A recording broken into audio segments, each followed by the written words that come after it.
So, you remember my Clannad review where I said I didn't think it was that sad, likely due to the spoilers I received?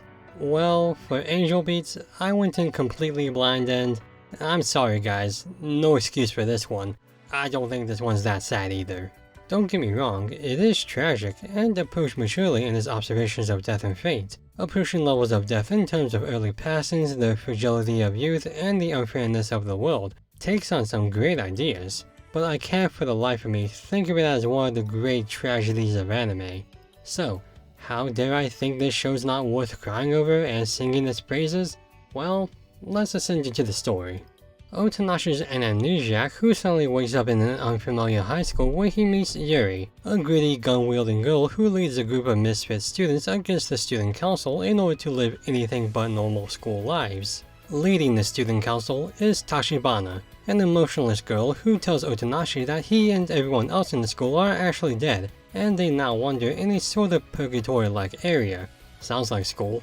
Well, not believing of this revelation, he's soon killed, which turns out to be not, forcing him to accept this new reality, alongside Yuri's invitation to join her band of restless souls. How do these kids plan to make Tachibana's limbo an unliving hell? And what's the actual point to all of them not moving onward? The core ideas of Angel Beats, as you probably guessed, are the processes of grief and the struggles of accepting the inevitable. And while this has been done before in other media, in fact we're going to look at a similar show later on, if done right, it can be really effective in spreading these motifs to a larger thought pool.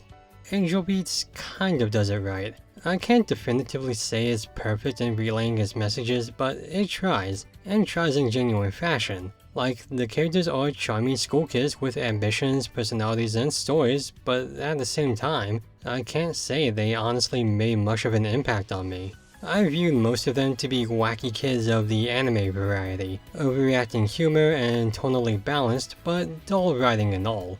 Even when I was rewatching it, the characters I remember I really liked a lot, like Yuri and Tachibana, were just okay. Sure, tragic and definitely better written than their peers, but not much else to react to them. What about the story? The story should be compelling enough to gauge some interest. Well, it is. I do like that it is pretty much purgatory, yet every day's a battlefield. Feels like those two ideas should be opposites for some reason. And having the teens go through a rebellion in the afterlife against the concept of the afterlife is imaginatively fun and sort of dark. But again, it's executed perfectly fine. The moments of rambunctious and energized gags are funny, albeit not always well written, and the quieter moments are just that, but not as impactful.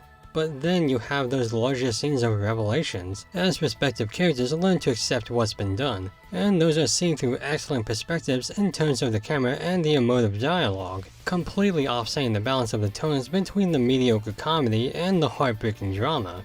It's a larger jumbled library of books of different age ratings, of children's comic strips to adult poetry to a thesis on the psychoanalytics around death. If that library was sectioned and properly maintained, it'd be a great organized center, but this isn't. It hops around from one tone to another in too drastic of measures. Not in spontaneity or timing, those are actually fine, but in quality.